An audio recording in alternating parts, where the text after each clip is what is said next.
नमस्ते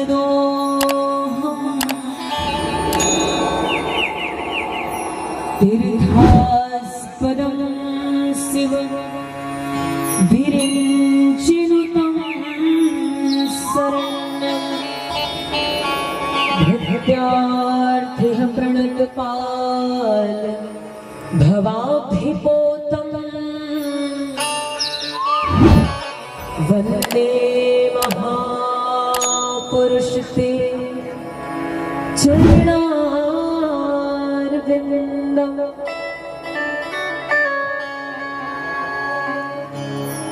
भाले भाल विधुर गले चरणं विश्वरसी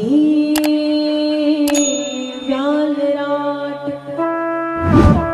स्वयं भूति विभूषणः सुरवरः सर्वादिपः सर्वदा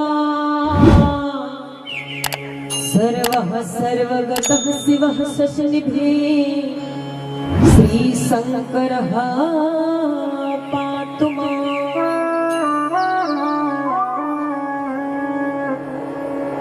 कृष्णाय वासुदेवाय हरे परमात्मने प्रणतः क्लेशनाशाय गोविन्दाय नमो नमः।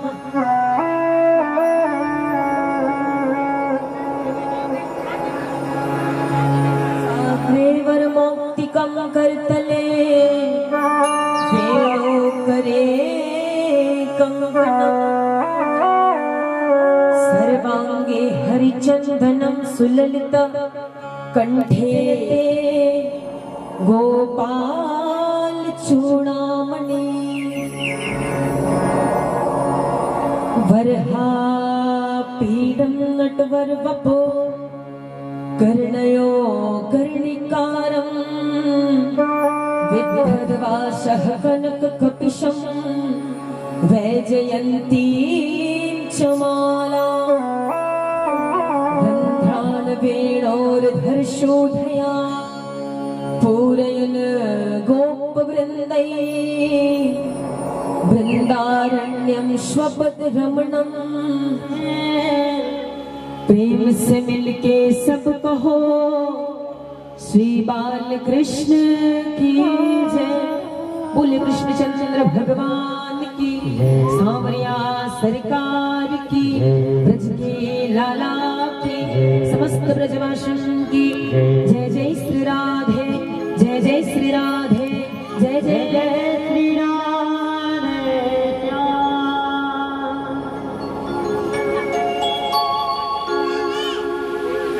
परम मंगल परापर अखिलेश्वर अकारण करुणा वरुणान्य भक्त चैतन्य श्री विनुलित पीताम्बरधारी श्री बालकृष्ण लाल की वांगमयी प्रतिमूर्ति श्रीमद् भागवत महापुराण के पावन पवित्र गंगा अवगाहन के लिए पधारे हुए समस्त धर्म प्रेमी भक्तजन करुणामय ममतामय वात्सल्यमय स्नेही माताएं एवं नव पुष्पों की तरह खिले हुए नन्हे मुन्ने बालक बालिकाओं, आप सभी के हृदय में विराजमान श्री राधा माधव भगवान के चरणारविंद में मेरा कोटिश नमन। आइए इस प्रातःकालीन की शुभ बेला में हम सभी श्रीमद् भागवत महापुराण के पंचम दिवसीय कथाख्यान में प्रवेश करें और कथा गंगा में प्रवेश करने से पूर्व उन्हीं श्री हरिनारायण का भावपूर्ण कीर्तन, क्योंकि सत्संग की आधी घड़ी सुमिरन व्रत 50, शतसंग की आधी घड़ी सुमिरन व्रत 50, वर्षा वर्षे एक घड़ी अरहट फिरे 12 मास। पड़ा रहेगा माल खजाना छोड़ क्रिया सुख जाना है, पड़ा रहेगा माल खजाना छोड़ क्रिया सुख जाना है। और कर सत्संग अभी से प्यारे, नहीं तो फिर पछताना है, नहीं तो फिर पछताना है, नहीं तो फिर पछताना है। इसी के साथ आइए बोलो भागवत महापुराण की जय। आप समस्त ग्रामवासियों को सादर ब्रज के लाला की हो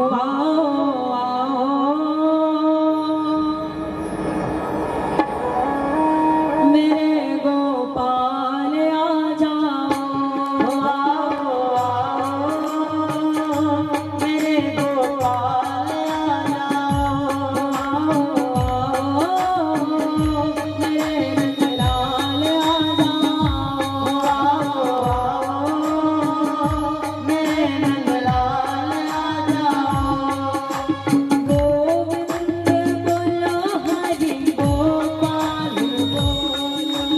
गोविंद बोलो हरि गोपाल बोलो।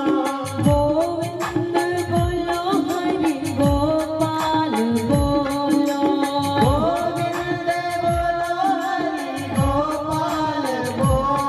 श्री राधा रमण नंदलाल बोलो।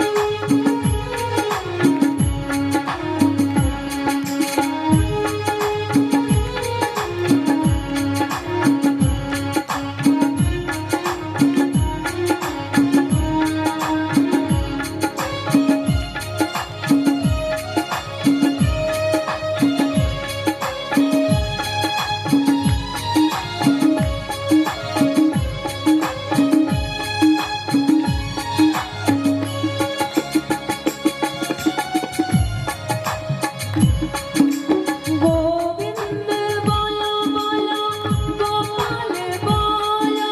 गोविंद बोलो बोलो गोपाल बोलो। गोविंद बोलो बोलो गोपाल बोलो। गोविंद बोलो बोलो गोपाल बोलो। श्री राधा रमण हरि नंदलाल बोलो। श्री राधा रमण हरि नंदलाल बोलो। श्री राधा रमण हरि नंदलाल बोलो। श्री राधा रमण हरि नंदलाल बोलो। गोविंद बोलो हरि गोपाल बोलो। गोविंद बोलो हरि गोपाल बोलो। गोपाल राधे कृष्ण गोविंद गोविंद। गोपाल राधे कृष्ण गोविंद गोविंद। नंदलाल राधे कृष्ण गोविंद गोविंद। नंदलाल राधे कृष्ण गोविंद गोविंद। गोविंद बोलो हरि गोपाल बोलो। गोविंद बोलो हरि गोपाल बोलो। राधा रमण हरि नंदलाल बोलो। राधा रमण हरि नंदलाल बोलो। गोविंद बोलो बोलो गोपाल बोलो। गोविंद बोलो बोलो गोपाल बोलो। श्री राधा रमण हरि नंदलाल बोलो। श्री राधा रमण हरि नंदलाल बोलो। बोल भगवत्सल भगवान की जय। ब्रज के लाला की जय। कृष्ण कन्हैया लाल की जय।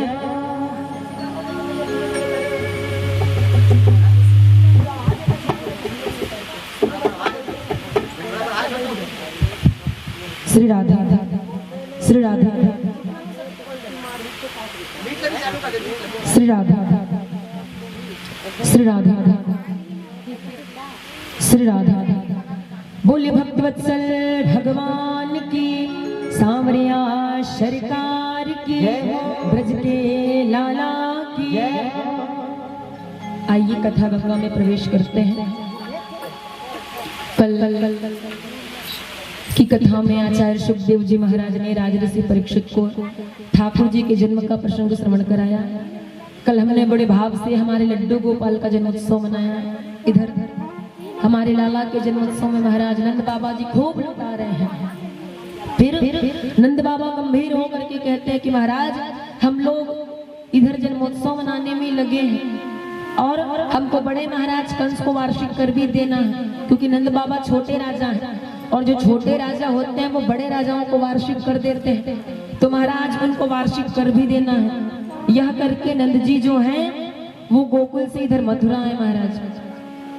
तो नंद जी का जो मिलना है वो वसुदेव जी के साथ में हुआ, और जैसे ही नंद जी का मिलना वसुदेव जी के साथ में हुआ तो नंद जी वसुदेव जी से कहने लगे कि महाराज हमने सुना कि आपके घर जितने भी बालक जन्म लेकर के आते गए दुष्ट कंस ने सबको मार दिया, महाराज हमने ये भी सुना कि फिर एक कन्या भई, फिर वो बाद में वो कन्या भी स्वर्ग में चली गई महाराज। अब वसुदेव ये तो नहीं कह सकते थे कि आपके घर में भी जो बालक है वो भी मेरा ही पुत्र है। इसीलिए वसुदेव जी कहते हैं कोई बात नहीं महाराज, अब होनी को कौन टाल सकता है, जो हो गया सो हो गया। लेकिन हाँ एक बात बन सकती है, जो आपके छोटे पुत्र है ना, जो आपके छोटे लला हैं, उनको हम अपना मान लेते हैं महाराज। तो नंद जी कहते हैं कोई बात नहीं, हमारा पुत्र थोड़ी है महाराज, आप ही का बालक है, कहे मेरे पुत्र को ही आप अपना मान लो। इतना कह करके नंद बाबा जी वसुदेव जी से मिलाप किए और वसुदेव जी से मिलाप करके चुपचाप इधर गोकुल लौट आए कहते हैं। और इधर कंस जो है वो आपातकालीन सभा बुलवा लिया और आपातकालीन सभा बुलवा करके कहने लगा कि मेरे शत्रु ने ब्रज में अवतार ले लिया है, मेरे शत्रु ने ब्रज में अवतार ले लिया है और उसको मारना अति आवश्यक है। और यदि उसको कहीं हम खत्म नहीं किए, उनका खात्मा कहीं नहीं किया, तो वो हमें ही मार डालेंगे, हमें जीवित छोड़ने वाले नहीं है। यही बात जो है कंस अपने सैनिकों से कहता है। तो सैनिक कहते हैं महाराज आप चिंता क्यों करते हो, 84 कोस ब्रजमंडल में जाएंगे और महीने भर पहले जितने बालक जन्म लिए हैं और महीने भर बाद जितने बालक बालिकाएं जन्म लिए हैं महाराज, हम सबको मार देंगे। और सबको मार देंगे तो फिर आपका काल भी मर जाएगा। तो कंस कहता है ये सब तो ठीक है, लेकिन तुमको घर के भीतर घुसने देगा कौन? कोई भी तुमको घर के भीतर घुसने नहीं देगा, क्योंकि सब लोग ये बात भली भांति जानते हैं कि तुम लोग कंस के सैनिक हो, कंस के निशाचर हो, तो तुमको कोई गृह में प्रवेश नहीं देगा महाराज। तब क्या करोगे? तो बात तो बनने वाली नहीं है। तो उतने में बकासुर की बहन बकी चली आई, और जैसे ही बकासुर की बहन बकी आई तो बकी कहती है महाराज आप चिंता क्यों करते हो, टेंशन मत लो, कहे टेंशन को पेंशन में भेज दो महाराज, हम है ना अपने शत्रु का खात्मा करने के लिए, हम मारेंगे उसको। बोले अच्छा तू मारेगी? तो बकी कहती हाँ हाँ महाराज हम मारेंगे, हम नहीं मार सकते क्या आपके शत्रु को? बोले हाँ तुम मार तो सकती हो, लेकिन तुमको घर के भीतर घुसने देगा कौन? अपना शरीर देखी हो तुम, इतना विकराल 1.5 फुट का तो तुम्हारा शरीर है, और ऊपर से इतने लंबे लंबे चौड़े चौड़े तुम्हारे दांत हैं, इतना काला कलूटा तुम्हारा स्वरूप है, तुमको कोई भी व्यक्ति अपने घर के भीतर प्रवेश नहीं देगा। तब तुम क्या करोगी? तो बकासुर की बहन बकी कहती है कि महाराज आप चिंता क्यों करते हो, वो सब आप मेरे ऊपर छोड़ो। रही बात मेरे विकराल शरीर की, तो उसको मैं छोटा कर लूंगी। रही बात मेरे दांतों की, तो उनको थोड़े थोड़े कटवाए लेंगी। और रही बात मेरे काले कलूटे स्वरूप की, तो ब्यूटी पार्लर चली जाऊंगी, कहे वहां पे लिपा पोती करवा के आ जाऊंगी, और बढ़िया मेकअप फैशन हो जाएगा। फिर कौन जानेगा राक्षसी है कि देवांगना, बोलो भक्त और भगवान की। ऐसी बातें जो है ये बकी करने लगी। तो कंस कहते हैं कि महाराज तुमको जो करना है सो करो देवी, बस मैं अपने शत्रु को मरे हुए देखना चाहता हूँ। तो बकी कहती महाराज आप निश्चिंत रहिए, वो सब आप हमारे ऊपर छोड़िए, हमें क्या करना है ये हम भली भांति जानते हैं। यह बात कह करके बकी जो है वो गोकुल में आई।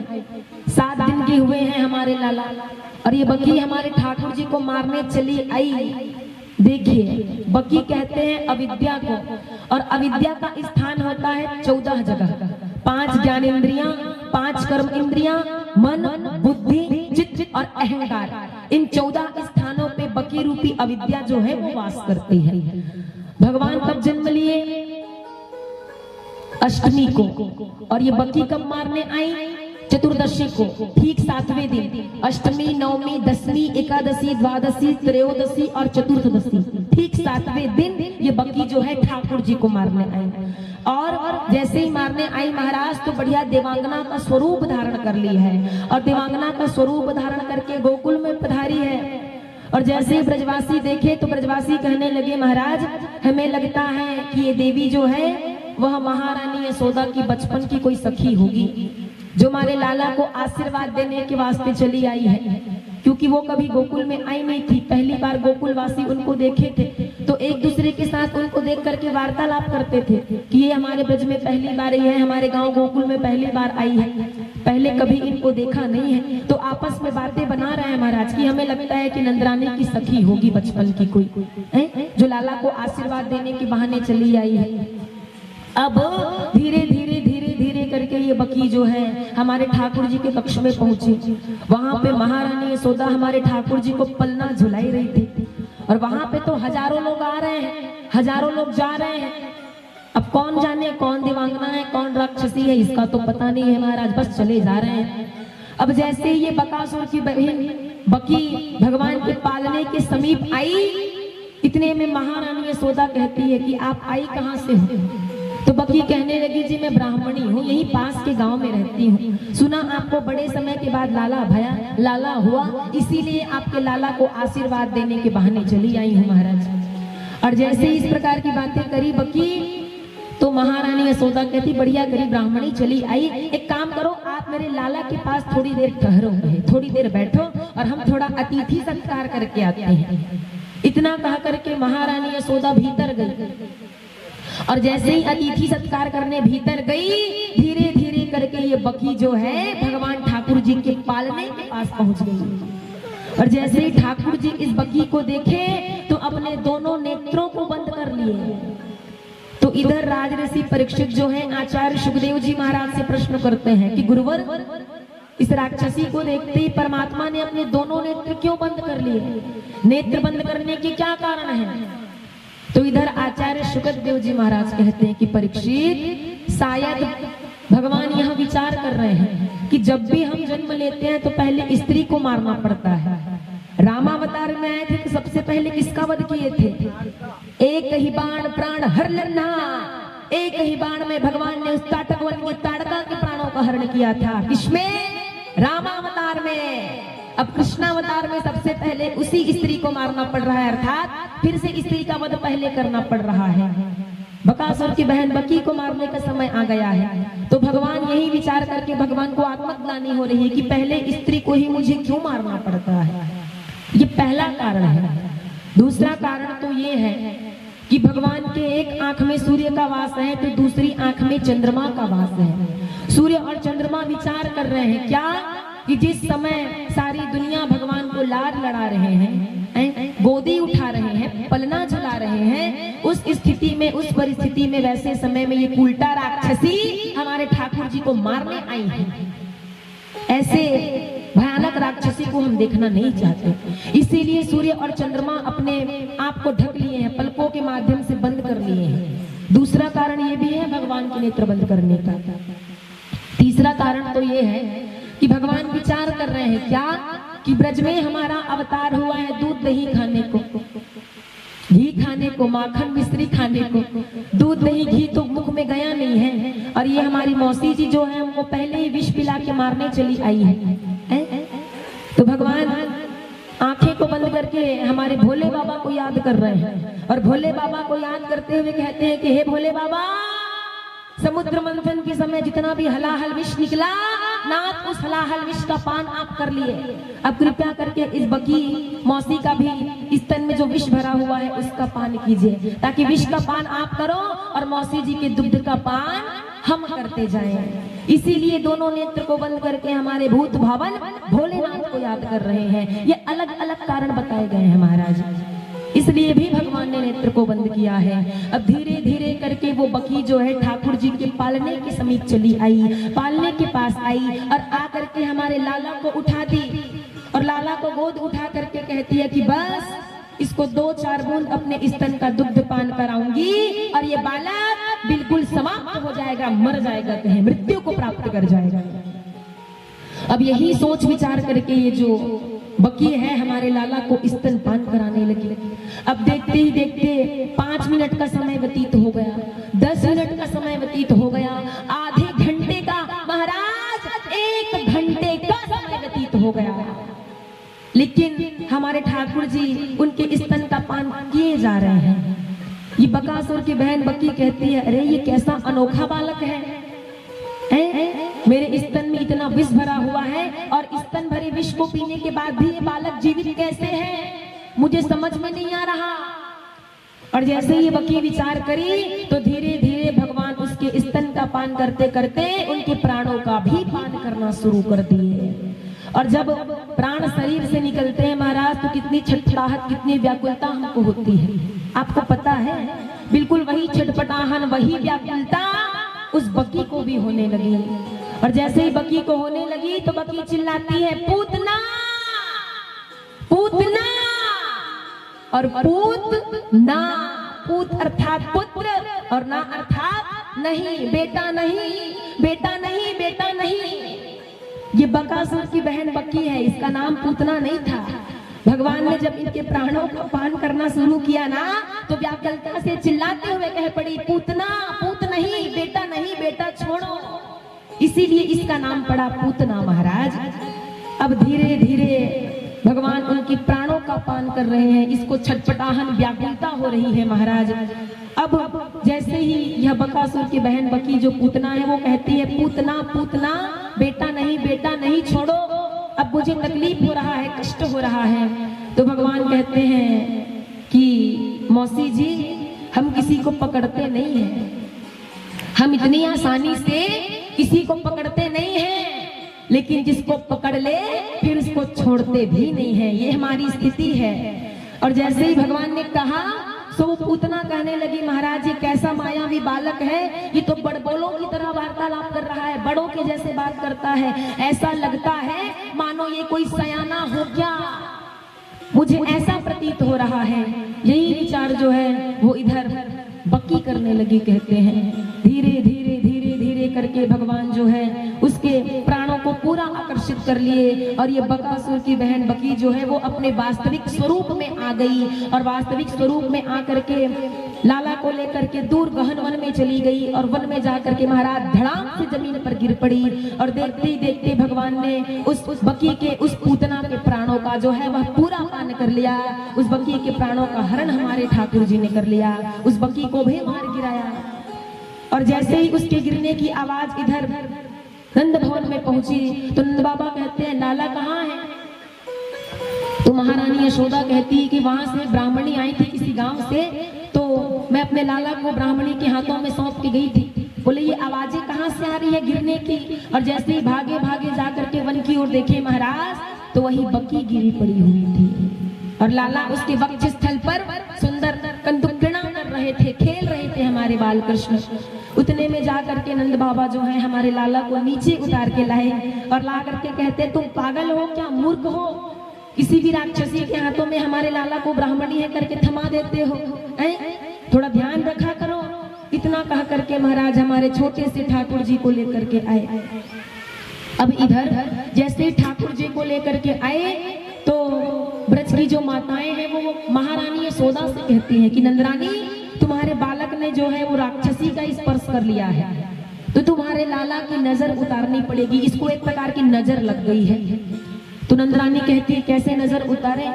तो कहते हैं इसका नजर उतारने के लिए महाराज एक कार्य करना है। बोले कौन सा कार्य? तो कहते हैं गऊ के पूंछ से इसको झाड़ा दिया जाए। बोले अच्छा।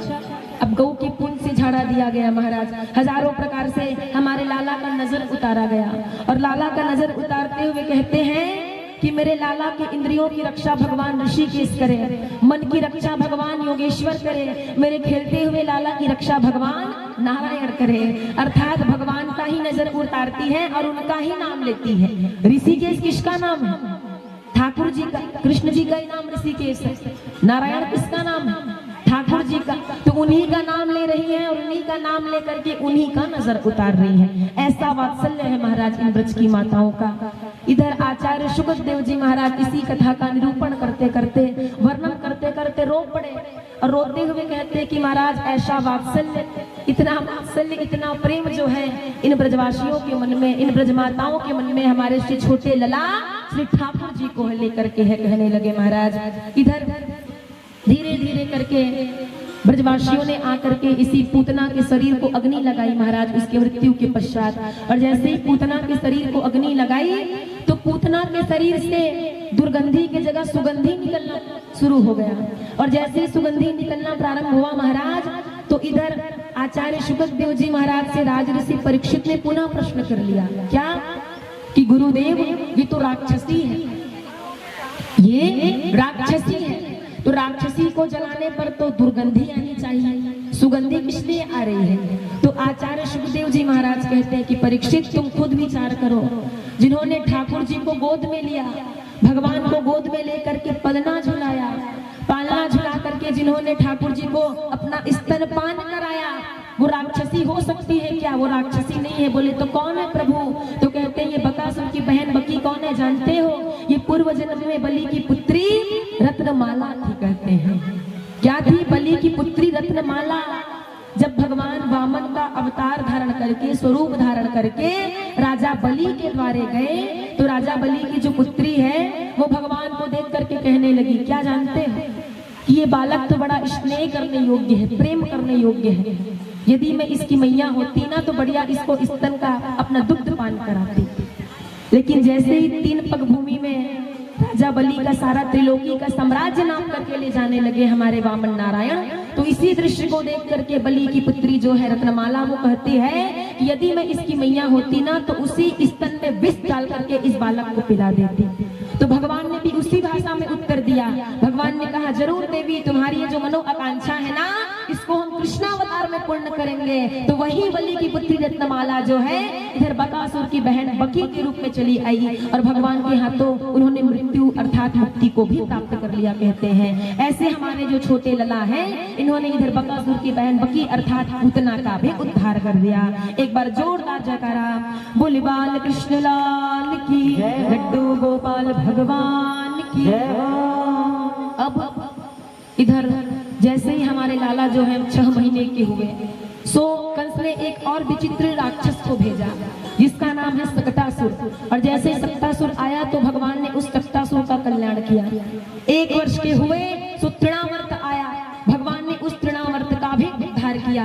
अब आप सभी को पता है जब भी हमारे लाला जन्म लेते हैं तो महादेव चले आते हैं भगवान का दर्शन करने। रामावतार हुआ था फिर भी चले आए थे जोगी बन करके, मोहिनी अवतार धारण किए थे फिर भी चले आए थे एक नजर देखने। अब कृष्णावतार हुआ है फिर भी हमारे भोले बाबा चले आए हैं, क्योंकि उनसे रहा नहीं जाता। जब भी हमारे नारायण कुछ न कुछ अवतार धारण करके आते हैं तो इधर उनका दर्शन करने भोले बाबा भी पीछे पीछे चले आते हैं, क्योंकि राम रसिया है, नारायण प्रेमी है। अब महाराज भोले बाबा चले आए और भोले बाबा आए तो बढ़िया जोगी का रूप धारण करके आए महाराज, और आ करके नंद जी के द्वारे आकर के महाराज पट खटखटाने लगे। और जैसे ही पट खटखटाने लगे तो महारानी यशोदा आकर के द्वार को खोली, और द्वार को खोली तो भोले बाबा का भयंकर स्वरूप है महाराज। भोले बाबा कितना भी भेष बदल ले, वे अपने आभूषणों को साथ नहीं छोड़ते। भोले बाबा के आभूषण क्या है? भोले बाबा का हार मानेंगे तो महाराज भोले बाबा कौन सी माला धारण करते हैं? सर्प की माला धारण करते हैं। कानों में क्या पहनते हैं? बिच्छू का कुंडल पहनते हैं। ऐसे हमारे भोले भंडारी हैं। अब जैसे ही भोले बाबा आए महाराज अनोखा रूप धारण करके, जोगी का रूप धारण करके, तो महारानी यशोदा देखती है, बोली क्या है बाबा, आपको कुछ चाहिए क्या? तो भोले बाबा कहते हैं हमने सुना है आपको सुंदर लाला भया है, सो आपके लाला का दर्शन करने आए हैं, तो एक काम करो महारानी हमको आपके लाला का दर्शन कराई दियो। और जैसे ही भोले बाबा कहे तो महारानी कहती है कि महाराज आपके गले पे सांप डोल रहे हैं, कानों में बिच्छू लटक रहे हैं, हम इतनी बूढ़ीन को देख करके तो आपको डर लगता है महाराज, हम आपको देख रही है तो हमको भय लग रहा है। हमारा इतना छोटा सा 2 बिलंद का लाला है, वो आपको देखेगा तो रोने लग जाएगा, भयभीत हो जाएगा। महाराज आपको जो चाहिए यहाँ से ले करके जाओ, लेकिन हम अपने लाला का दर्शन आपको कराने वाली नहीं है। और जैसे ही महारानी कहती है सो भोले बाबा कहते हैं अच्छा ये एक सांप को देख करके आपका लाला क्या डरेगा, वो तो 1000 फण वाले शेषनाग पे वो शयन करने वाला है। और जैसे ही भोले बाबा कहते हैं तो महारानी यशोदा कहती है महाराज आप पागल वागल हो गए हो क्या, बौरा गए हो क्या? महाराज आप गलत जगह पे चले आए हो, आपका ठौर ठिकाना सही जगह पे अभी नहीं पहुंचा है कहीं। हमारा भी छोटा सा लाला कहाँ 1000 फण वाले शेषनाग पे शयन करने जाएगा? महाराज बौराए गए हो, पागल हो गए हो, जाओ यहाँ से कहीं, आपको जो चाहिए यहाँ से लेके जाओ। लेकिन एक बात आपको बताए देते हैं महाराज, हम अपने लाला का दर्शन आपको कराने वाले नहीं हैं। आपको धन संपत्ति चाहिए वो लेकर के जाओ, भोजन प्रसादी चाहिए वो लेकर के जाओ, वस्त्राभूषण चाहिए वो लेकर के जाओ, लेकिन यदि कहो कि लाला का दर्शन कराएं तो ये तो हमारे रहते संभव नहीं है। तो भोले बाबा कहते हैं अच्छा देवी, अभी आपने त्रिया हट ही देखी है, बाल हट ही देखी है, अभी जोगी हट नहीं देखी कहे। हाँ बताए देते हैं, घर के द्वार पे धूनी रमा करके बैठ जाएंगे, हटेंगे नहीं, आपका घर से बाहर आना जाना बंद हो जाएगा। तो नंदरानी कहती है अच्छा आपको क्या लगता है, हमारे नंद भवन में एक ही किवाड़ है, एक ही पट है। महारानी ने सबको आदेश दिया, अरे चारों ओर के पट खोल दो और बैठे रहने दो ये जोगी बाबा को धूनी रमा करके यहीं पे। अब भोले बाबा कुछ देर तक बैठे रहे, अब कुछ समय तक इंतजार भी किया, लेकिन महारानी तो ठाकुर जी का दर्शन कराने वाली नहीं है। तो क्या करे महाराज, भोले बाबा कहते हैं ठीक है मैया आपकी इच्छा नहीं है तो हम जा रहे हैं, अब क्या करें, हमें इच्छा थी ठाकुर की दर्शन करने की, लेकिन आप हो कि दर्शन करा ही नहीं रही। इतना कह करके भोले बाबा गए और एक वृक्ष के नीचे मस्त समाधि लगा करके बैठ गए। और जैसे ही भोले बाबा गए तो हमारे छोटे लला वाह वाह वाह वाह करके रोना शुरू कर दिए। और इतना रोए हमारे ठाकुर जी की महारानी शांत कराए, चुप कराए, फिर भी ठाकुर जी चुप नहीं होते। तो महारानी यशोदा कहती है आज मेरे छोटे लला को क्या हुआ, इतना शांत कराने का प्रयास किए जा रहे हो, शांत होता ही नहीं है, पलना झुलाती हूँ शांत होता ही नहीं है, दुग्ध पान कराती हूँ शांत होता ही नहीं है। अब लाला का रोने का आवाज सुन करके ब्रजवासी माताएं भी चली आई। ब्रज की मैया कहती हैं अरे क्या हुआ, लगता है तुम्हारे लाला को किसी की नजर लग गई है, लगता है कोई आया था यहाँ पे, कोई आया था क्या नंदरानी। तो यशोदा कहती है यहाँ तो अभी कोई आया नहीं है, यदि मेरी ही नजर मेरे लाला को लग गई हो तो मैं नहीं कह सकती। तो ब्रज की माताएं कहते हैं महाराज याद करो महारानी, कोई तो तैयार हुए महाराज, सारी गोपियां तैयार हो गई, दो दो गोपी बीच बीच माधव, महाराज अगल बगल में गोपियां हैं, चारों ओर गोपियां भगवान को घेर करके खड़ी हो गई हैं। जितनी गोपियां हैं उतने माधव हो गए हैं, उतने ही श्री कृष्ण अपने शरीर से अलग अलग कृष्ण उत्पन्न कर लिए हैं। बीच में राधा कृष्ण की भावभीनी सुंदर झांकी लग रही है और परमात्मा जो है वो रासक्रीड़ा करने के लिए शुभारंभ तैयार हुए रहते हैं कि उतने में गोपियों के मन में अहंकार आ जाता है। अहंकार क्या कि हम बड़ी सुंदर है ना, इसीलिए हमारी सुंदरता पे आकर्षित होके वो बाकी बिहारी वो मुरली मनोहर हमारे साथ रास क्रीड़ा करने के लिए इधर उधर खोजना ढूंढना प्रारंभ कर दी। गोपियां कहती है ना आप कहाँ चले गए, अभी तो आप यहीं थे, एकाएक आप कहाँ गायब हो गए नाथ। सबसे लता पताओं से गोपियां जो है ठाकुर जी का पता पूछने लगी। इधर वट वृक्ष से जाकर के कहती है कि तुमको तो दुनिया विष्णु रूप में पूछती है, तुम तो नारायण के अवतार हो, कृपया करके तुम बताओ कि हमारे प्राण प्रीतम हमारे पुरुषोत्तम भगवान कहाँ चले गए। पीपल से आकर के पूछती है कि नारायण के रूप में दुनिया तुम्हें दुग्ध अर्पण करती है, दुग्ध चढ़ाती है, चलो तुम बताओ हमारे प्रीतम हमारे प्रेयसी को छोड़ करके कहाँ चले गए। माता तुलसी से पूछती है कि हे वृंदा तुम बता दो कि परमात्मा कहाँ चले गए, लेकिन महारानी वृंदा तुलसी ने भी कोई उत्तर नहीं दिया। अंत में माता पृथ्वी से पूछती है कि हे भूमि है क्षिति तुम बताओ कि परमात्मा कहाँ चले गए, तुमको तो केशव के चरणों का स्पंदन प्राप्त होता है, कहाँ चले गए हमारे नाथ हमको छोड़ करके। लेकिन माता क्षिति पृथ्वी ने भी कोई उत्तर नहीं दिया। गोपियां भगवान को इधर उधर भाव विभोर होकर के ढूंढने लगी और इतना भाव विभोर होकर के ढूंढने लगी महाराज की क्या बताएं।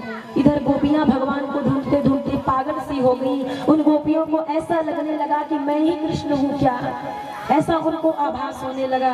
तभी इधर हमारी श्री जी विचार करती है, हमारी श्री जी ये विचार करती है जब तक मैं गोपियों से दूर रहूंगी तब तक गोपियों को भगवान का दर्शन प्राप्त होने वाला नहीं है, ये तो ऐसे ही भटकती रह जाएंगी। तब किशोरी जी जो है वो श्री जी ठाकुर जी से कहती है ओ नाथ मुझे लेकर के अकेले कहाँ चले जा रहे हो, महाराज भागते भागते मेरे पैर दुखने लगे हैं, अब मैं और नहीं चल सकती।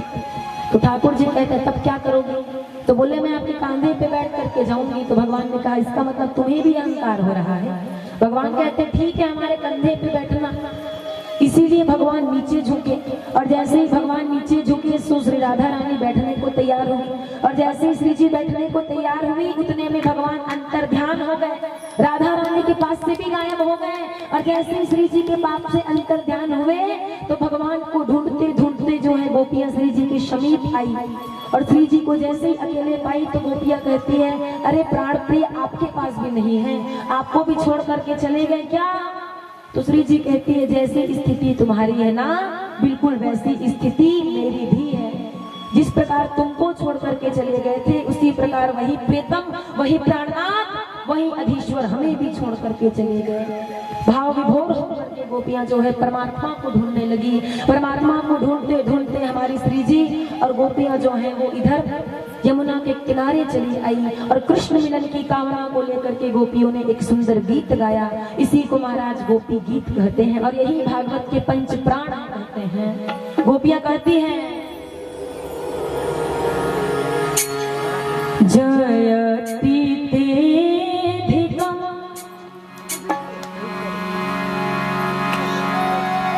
जन्मना व्रजा सयत इंदिरा शाश्वत सयत इंदिरा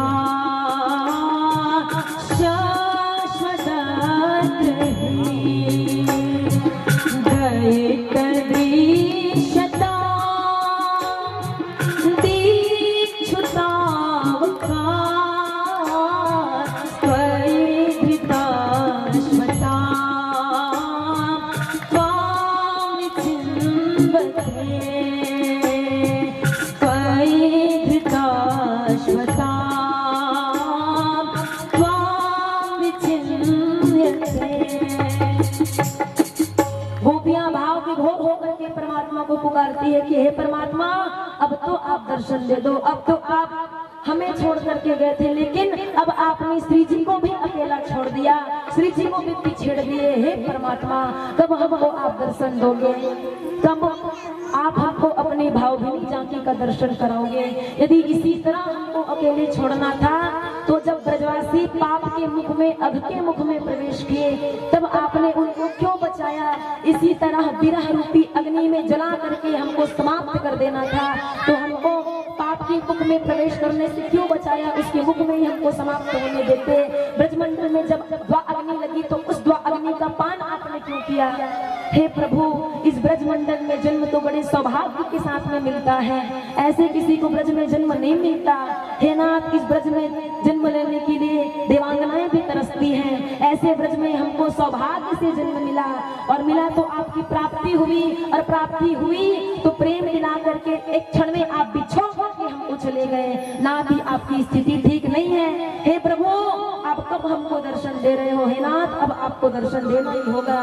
प्रत्येक गोपियां भगवान को भाव पूर्वक पुकारने लगी, और प्रत्येक गोपियां के मनोभाव का जो हमारे ठाकुर जी हैं वो दर्शन किए जा रहे हैं। गोपियां कहती हैं,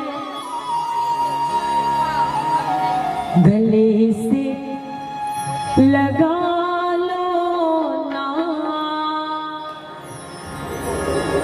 सावरिया, गले से लगा लो ना सावरिया, गले लगा लो ना सावरिया, गले से लगा लो ना, तुम्हारे सिवा कोई ना मेरा, हमें अपना बना लो ना, गले से लगा लो ना कन्हैया, गले से लगा लो ना, तुम्हारे सिवा कोई ना मेरा, अपना बना लो ना।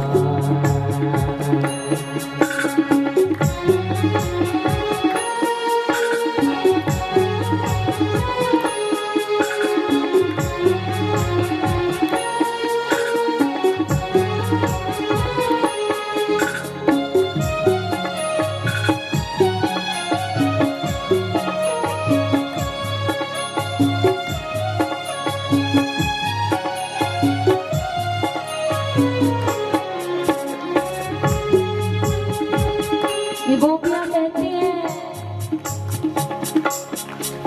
एक एक पल बना युगों सा, दारुण पीड़ा का आगार, आंखों में आई वर्षा ऋतु, अविरल बही अश्रु जलधार, हुआ व्यधा में हृदय कर उठे दारुण पीड़ा का आगार, और और प्रियतम विरह विषय से सोना हुआ सहज सारा संसार, हुआ सहज सारा संसार। गोपियां कहती हैं अपना नहीं कोई सगले पराए, अपना नहीं कोई सगले पराए, अपना नहीं कोई सगले पराए, अपना नहीं कोई सगले पराए।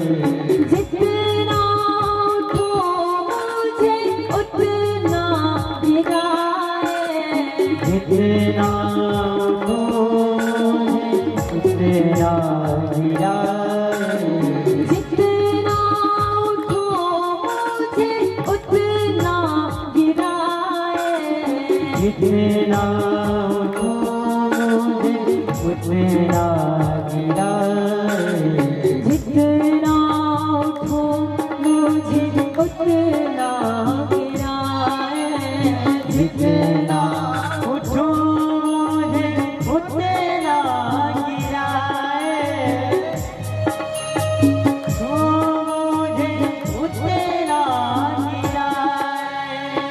आकर संभालो ना सावरिया, आकर संभालो ना, तुम्हारे सिवा कोई न मेरा, मुझे अपना बना लो ना, तुम्हारे सिवा कोई न मेरा, मुझे अपना बना लो ना, गले से लगा लो ना सांवरिया, गले से लगा लो ना सांवरिया, गले से लगा लो ना, तुम्हारे सिवा कोई न मेरा, मुझे अपना बना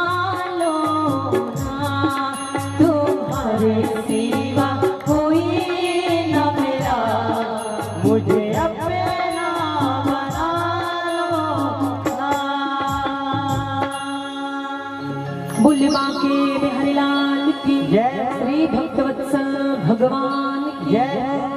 गोपियां कहती है कि है नाथ आप हमें अकेला छोड़ के कहाँ चले गए, इस विरह की परिस्थिति में नाथ आज आपने हमें खड़ा कर दिया, हम कैसे आपके बिना जीवन व्यतीत करेंगे।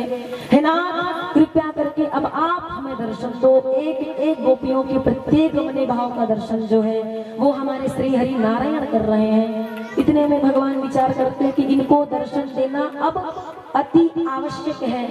इतना विचार करके भगवान जो है वो गोपियों के मध्य प्रकट हो गए, और जैसे ही गोपियों के मध्य आए सो एक एक गोपियां जो है ठाकुर जी को ऐसे निहार रही है, ऐसे देख रही है मानो ठाकुर जी को खा ही जाएंगे क्या। और जैसे ठाकुर जी इनके मध्य आए तब ठाकुर जी कहते हैं कि तुम्हारे मन में अहंकार हो गया था और तुम्हारे मन के अहंकार को दूर करने के लिए ही मैंने ऐसा किया, लेकिन अब मैं तुम्हारे साथ रास क्रीड़ा करने के लिए तैयार हूँ। और जैसे प्रभु रास क्रीड़ा करने को तैयार हुए तो कामदेव का पदार्पण हो गया।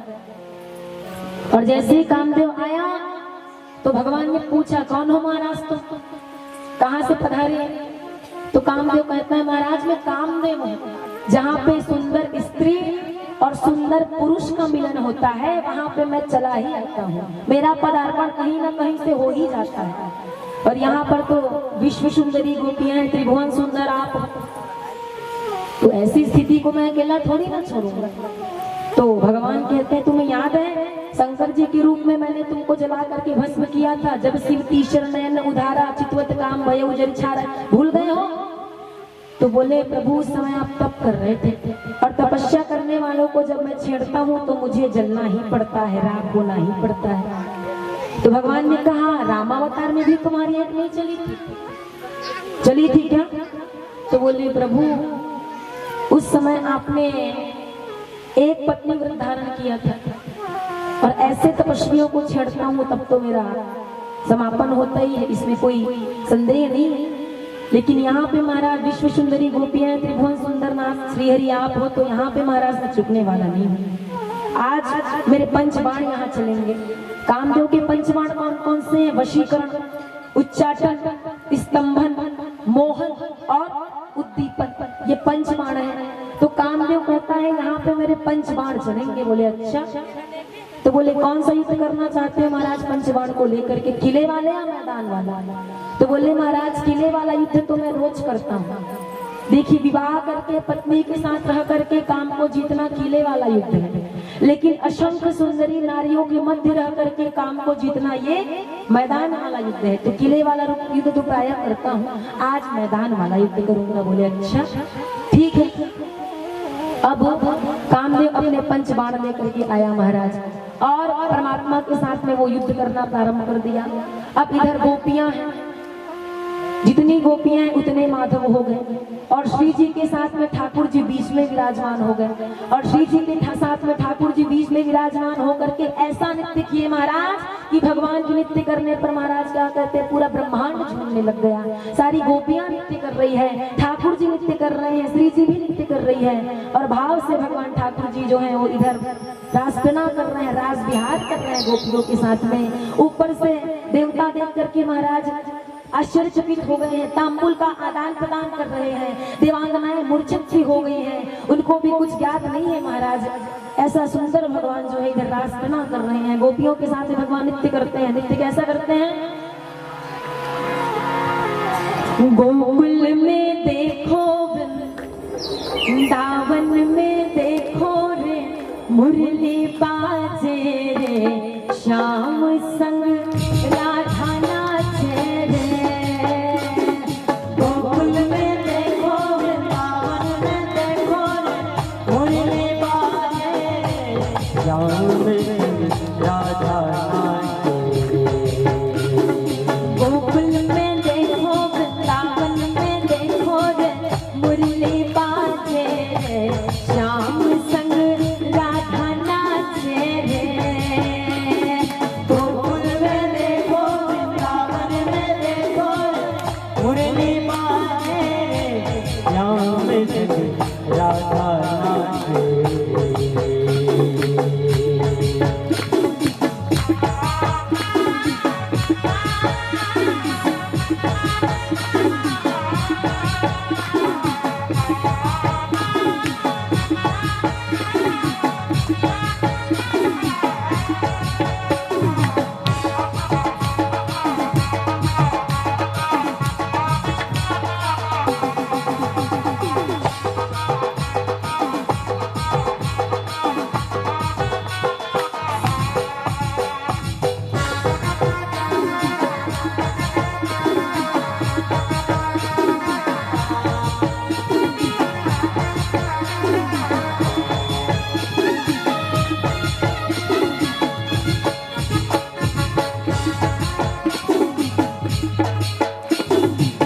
चंद्र किरण सा श्याम सलोना, दो आंखें कजरारी। चंद्र किरण का श्याम सलोना, दो आंखें कजरारी। चंद्र किरण सा श्याम सलोना, दो आंखें कजरारी। चंद्र किरण का श्याम सलोना, दो आंखें कजरारी। ठुमक ठुमक नाचे गोपियों के संग, जगत के पालनहारी। ठुमक ठुमक नाचे गोपियन के संग, जग के पालनहारी।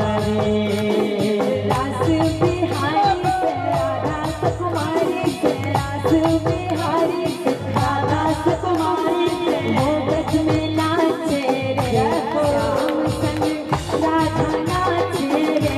श्याम संग राधा नाचे ओ गोकुल में देखो वृंदावन में देखो रे, मुरली बाजे रे, श्याम संग राधा नाचे रे। गोकुल में देखो वृंदावन में देखो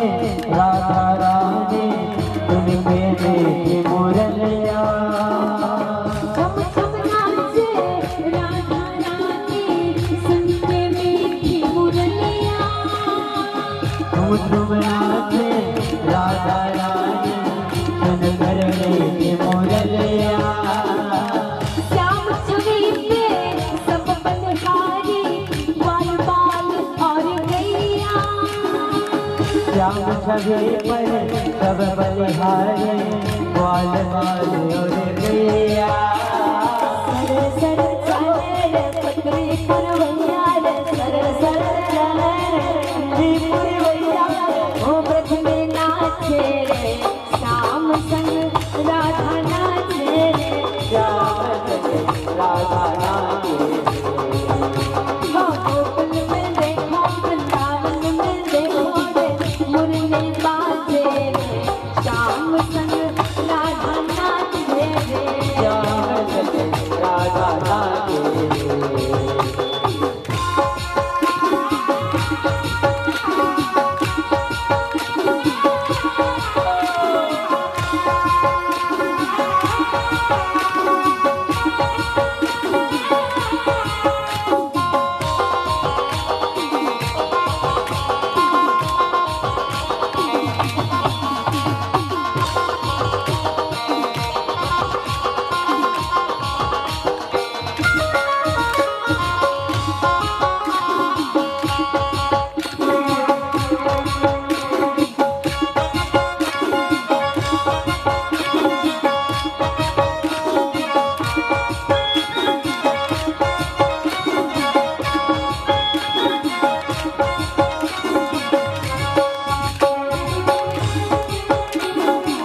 यमुना तट पर बंसी वट पर कान्हा रास रचाए यमुना तट पर बसे बसे पर कान्हा रास रचाए यमुना तट पर बंसी वट पर कान्हा रास रचाए यमुना तट पर बसे बसे पर कान्हा रास रचाए गोपी बनकर शंकर आए गोपेश्वर कहलाए गोपी बनकर शंकर आए गोपेश्वर कहलाए डम डम डम डमरू पे कान्हा की मुरली पे डम डम डम डमरू पे कान्हा की मुरली पे डम डम डम डमरू पे कान्हा की मुरली पे डम डम डम डमरू पे कान्हा की मुरली पे हे ब्रज में नाचे रघु संग राधा नाचे रे श्याम सखे राधा नाचे गोकुल में देखो वृंदावन में देखो रे मुरली बाजे रे श्याम संग राधा नाचे रे श्याम सखे राधा नाचे ये गोकुल में देखो वृंदावन में देखो रे मुरली बाजे रे श्याम संग राधा नाचे रे श्याम सखे राधा नाचे श्याम संग राधा नाचे रे श्याम सखे राधा नाचे श्याम संग राधा नाचे रे श्याम सखे राधा नाचे